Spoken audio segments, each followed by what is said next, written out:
Hello and welcome to another episode on Yin Casmi's. Yay! It's finally happening. It's finally happening. It's finally happening. The year is definitely rounding up, and by the time you listen to this episode, it's going to be in the new year. So, Happy New Year! I don't want to say in advance because by the time you listen to this episode on the podcast, it's definitely going to be in the new year. Okay, I was thinking about what I'm going to talk about, like to wrap up the year. And as Yinka's Muse custom, at the end of the year, I would usually send out newsletters to our readers and our listeners and people who are subscribed, to the news outlet on Yinka's Muse via the blog on the website. And that I would just like talk about the year, how it has been, send like word of encouragement or something. And it's something that I would always do, right? And I was thinking about last year how I wrote a piece, laying 2021 to rest. And, it came after I saw this Amazon piece, like on Amazon Prime, about laying, I think it was 2020 or 20, I can't remember the year right now. So anyway, I was thinking that, am I going to am I going to write like on the blog like I would always do and send out newsletter, or should I just talk about it? And I'm like, you know what? We're going to do something new. We're going to talk about it. So that's what we're going to do right now. Okay, and as usual, I'm also going to take it like step by step. And maybe you might learn one or two things from things that have been happening to me. And you can definitely listen and then share with me. I also want to learn from you guys, glean from you. What's going on? Leave me a comment, send me an email. Let's keep the conversation going. Okay, I don't know about you guys. I don't know, but this year, oh my God, stressed me. As in, when I think about it, like, how did I survive 2022? There's a God factor there, right? Okay, so this year really stressed me in terms of creating content. Since when I started creating content, I started with my blog, right? For people that have been following me, I started with my blog and I created content on my blog for like over 10 years. And then I started to take it more seriously. And that's how Yinka's Muse brand came to be, right? But this year was a very stressful year for me. I didn't even have the mental space to create content. I had ideas, things I wanted to talk about, things I wanted to write about. I just didn't have like the time. I don't know if you understand me. It wasn't like I was busy, but when it was time to create content or to do whatever it is I needed to do, I just didn't have the will power to do it. Like, I had so much going on, and I'll be thinking in my head that, am I just going to, set up, do my makeup, do this, do that, and I start talking or start writing. And then when I think about everything that goes into that, I just give up. I'm like, you know what? I'm not going to do this. Maybe next week. And then another next week comes, and next week. To the extent that since I've been creating podcasts, this was the very first time that Anchor sent me an email like, yo, what's up? You haven't uploaded content in a while. What's going on? Anyway, this year was very, somehow for me. I hope it was okay for you guys. But we keep moving. We kept moving. We're here. The year is almost over. Yay, we did it.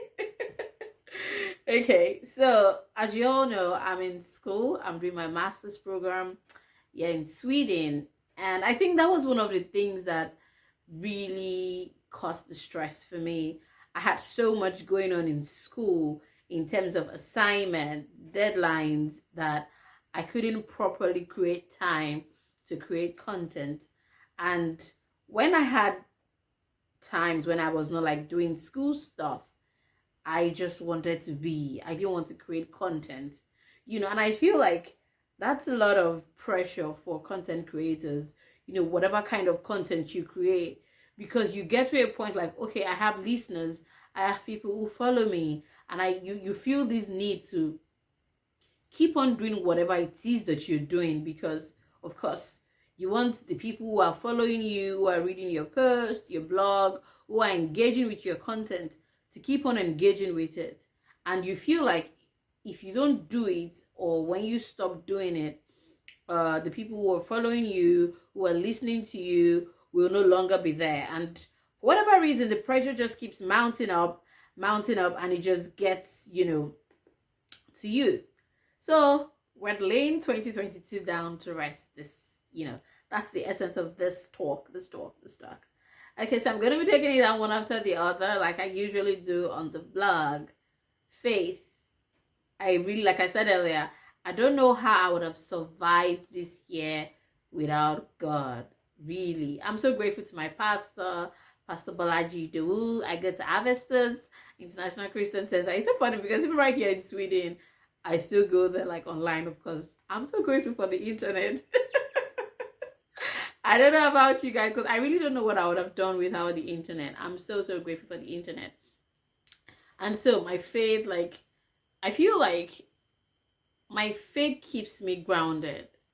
So during times when I'm depressed, when I'm feeling lonely, when life is kicking me in the ass, and I'm just like at a crossroad, I'm down in my feelings and everything, somehow my faith keeps me center. It's that thing that I get, like, no matter how everything around me, is falling apart, my faith is the one thing that I can always rely on. And I'm so grateful for that, I'm so grateful for it. Love. Oh my God. I remember last year I was saying that even me myself, I'm tired, right?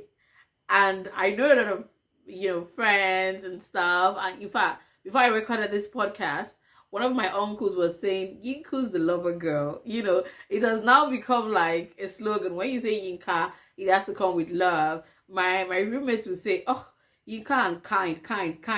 You are a preacher of love. You are a preacher of this. But it hasn't happened yet. And I was thinking last year, so maybe it's something I'm going to do in this new year, that I'm going to stop talking about it. What do you think? Because I feel like it's something I talk about a lot. Like, oh, I can't wait to be in a relationship. I can't wait to meet the man of my dreams.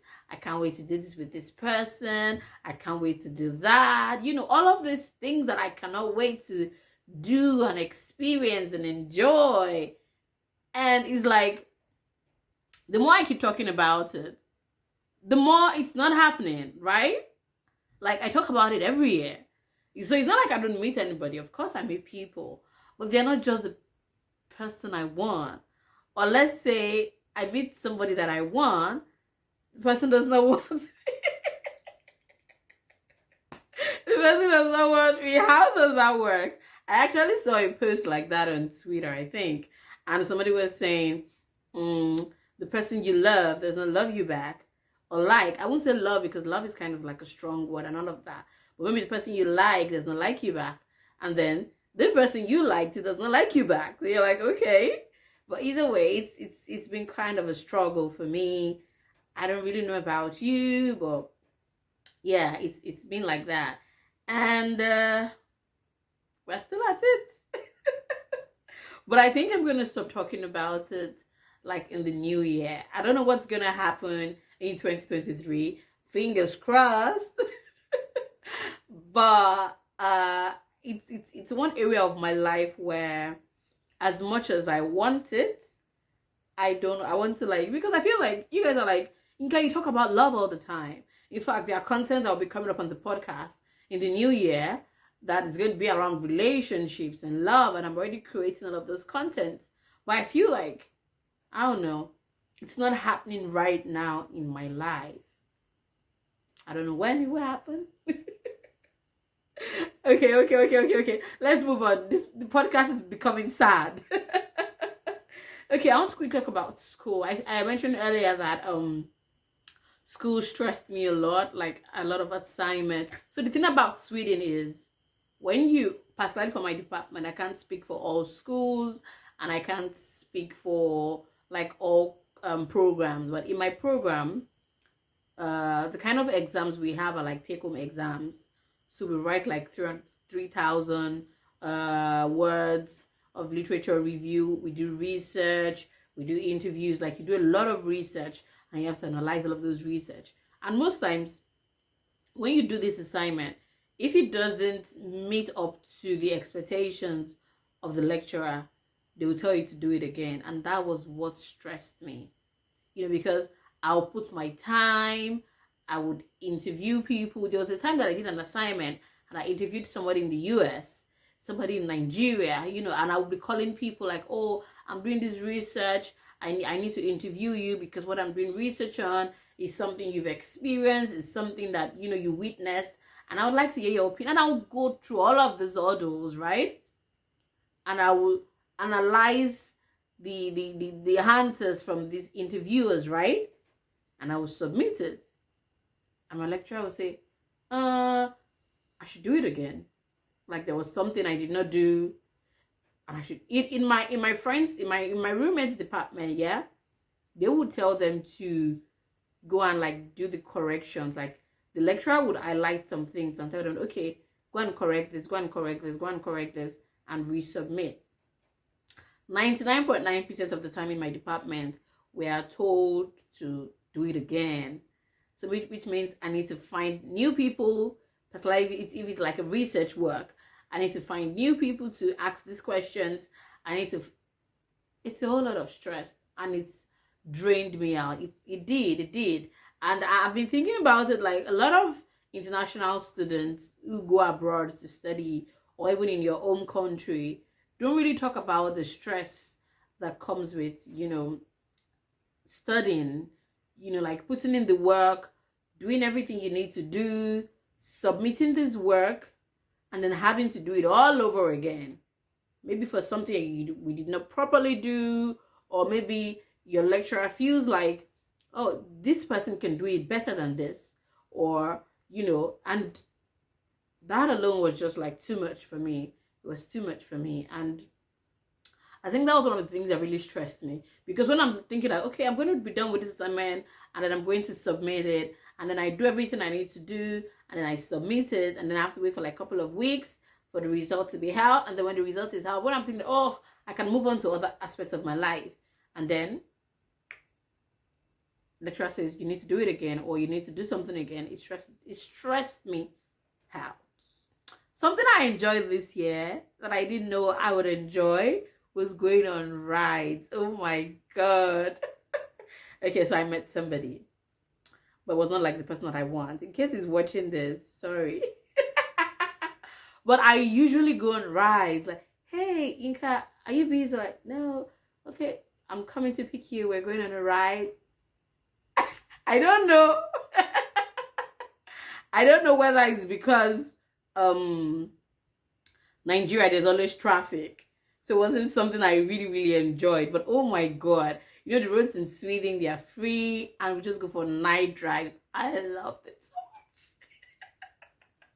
It was something I didn't think I would enjoy, but I did enjoy it, like a lot. But I've stopped talking. Me and the person are no more talking, so I missed the ride. Yeah, but that was something I really, really enjoyed. Yeah. Okay. Another thing, like in late 2022 down to rest as we welcome the new year. So, I said like in the new year, as much as I would talk about topics around love and relationship, I would, if I don't really have, you guys already know like the status quo. The status quo is Yinka is single, right? So if there's no update about that area of my life, you guys should just assume that I'm still single, except I bring it up. And I already mentioned that school was kind of stressful. Thankfully, I'm rounding up next year. I cannot wait for it to be done and move on to other things. Yes.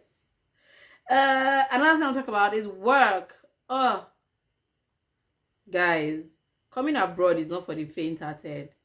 I'm telling you, it's not for the faint-hearted.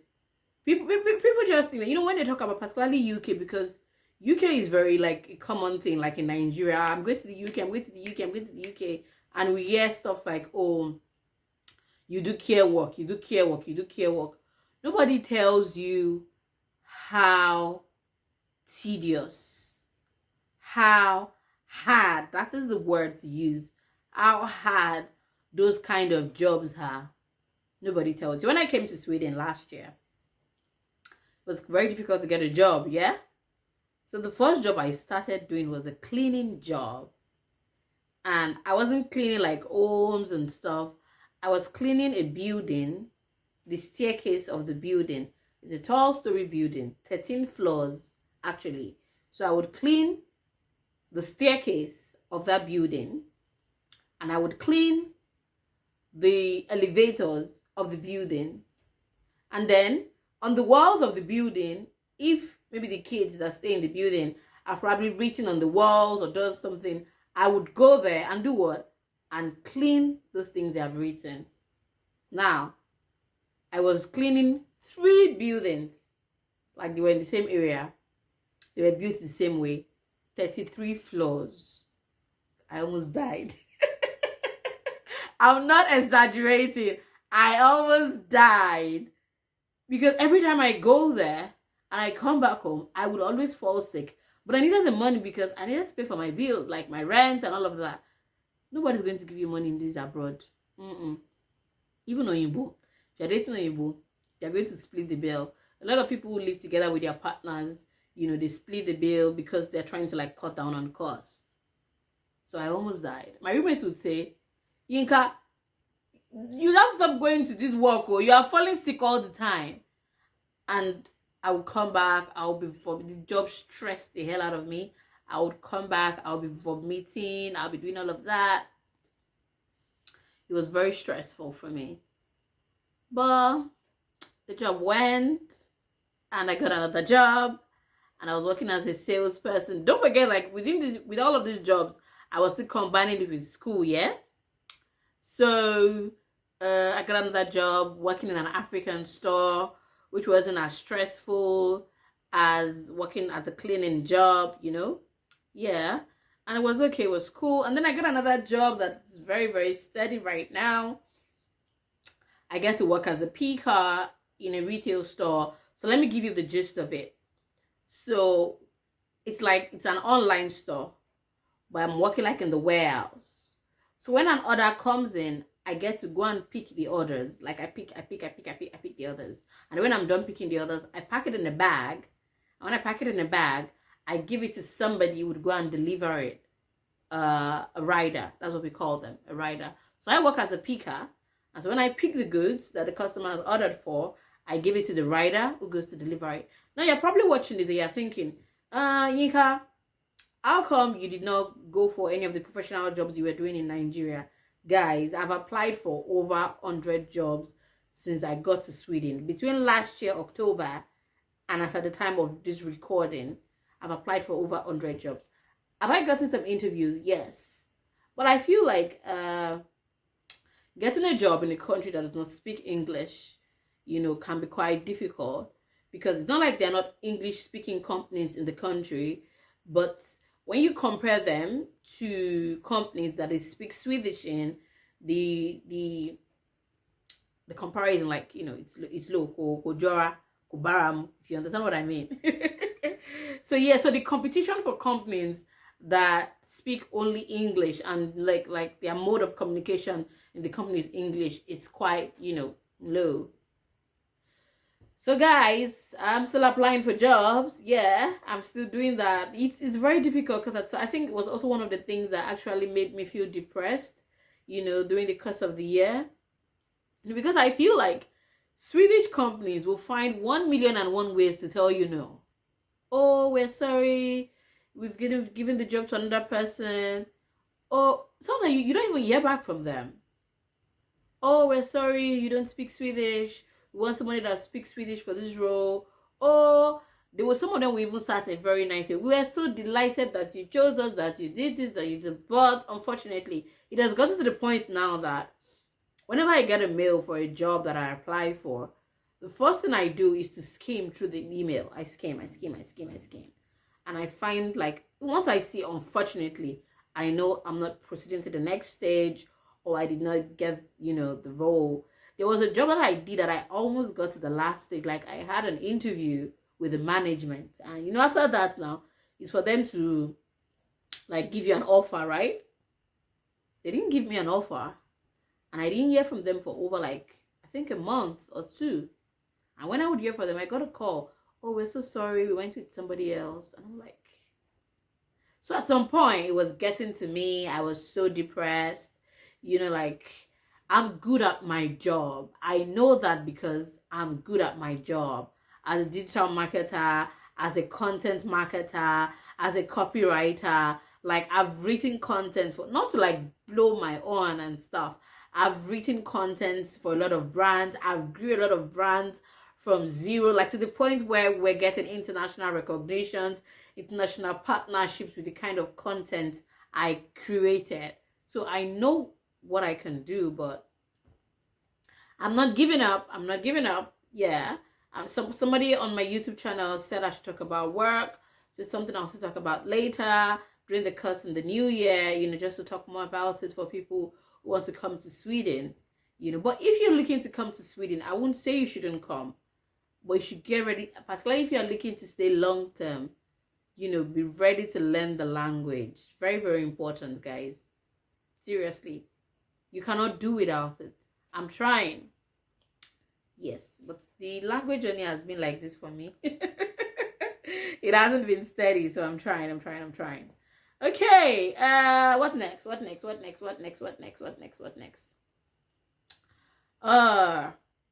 rounding up this video. I hope it's been fun for you guys, because the goal for me is to actually lay 2022 down to rest in a very good way. So like I said, this year was very difficult for me, and not to sound like a broken record, I don't know how it was for you, but I'm hoping it was better than it was for me. And that's not to say like I didn't have any good times this year, or I didn't have a great time this year, or I didn't have people like I fell in love with, or people that I loved, or people that I care about. I did, yeah. I nurtured a lot of relationships. I met new people. I hung out with friends. I had a lot of wins this year. So it's not like I'm choosing to focus on my losses for this year. No, I'm just saying that for me, despite everything, I want to lay 2022 down to rest in a very, very good way. And if there's anything I'm grateful for in this year as it closes up, is that I wasn't stranded, particularly financially. Like, my bills were paid, my needs were met, I didn't go hungry, because when you look at the kind of work I had to do and how I started from, I think that's a story that needs to be told. Some people come to travel abroad and find it easy, particularly if you're traveling for work and you just start out straight like that, like you get a job before you even travel and you can just travel and stuff. Very good for you. I actually have a friend, like a very, very close friend here in Sweden, who traveled all the way from Nigeria. Like, he got a job and all of that. So somebody like him, his own story is different from my own stories, and that's why I feel it's important for us to tell our own stories. So yeah, I had a lot of wins, but I feel like in looking at my wins, I also have to acknowledge the points in my life that really, were letdowns for me, that I felt like alone. I felt like, okay, nobody was there, and all of that. Yeah. You get my point. Okay, so I hope you guys also try to lay your 2022 down to rest. I want you guys to look at your year critically and reflectively. What are the things that you could have done better? What are the things that you shouldn't have done at all? What are the things that maybe for me, one of the things I'm learning to do in this year and also going forward is to be more open. Yeah, if you know me very well, like if you know me very, very well, I'm only chatty when I'm very comfortable with you. So most times when I'm going through stuff, when I'm dealing with issues, I'm always closed up. Nobody knows about it. It's just me, myself, and I and God. So in the new year, I would like to be more open, talk to people, not just anybody, of course, but be more open, particularly in areas where I'm struggling. Let somebody help me with it. Let somebody pray with me. Like in school, something happened in school this year. I can talk about it. It's quite sensitive, during the course of my program. And I remember I was talking to my younger brother about it. And I was like, sis, you don't used to talk. You don't even, you don't ask for, you don't talk. You don't, and, that was one of the things he kept on saying, So in the new year, that's something I would like to start doing, open up, particularly in areas where I'm struggling. Well, I'm struggling with this. Can you help me with that? I'm struggling with this. Can you help me with that? I need help with this. And it's not like I don't do it. I would like to do it more. It was something I never used to do. Then I started. But then, of course, I went back into my shell. But it's something I would like to start doing again. Yeah. In the new year, I'm hoping to do a lot of amazing things. In my church, we're encouraged right now to start writing our goals for the year. These are not like New Year resolutions, no. But something you want to work towards, something you want to do. And I'm encouraging you to also do that. Take stock of this year, look at it, and then take stock of the new year too before it starts. And even when it starts, and see what are the things I want to start doing, what are the things I want to be better at. Okay, guys, this is Yinka's Muse, laying 22 down to rest, laying 2022 down to rest. I needed to say that very, very well for emphasis sake. Laying 2022 down to rest. I hope this year was better for you guys.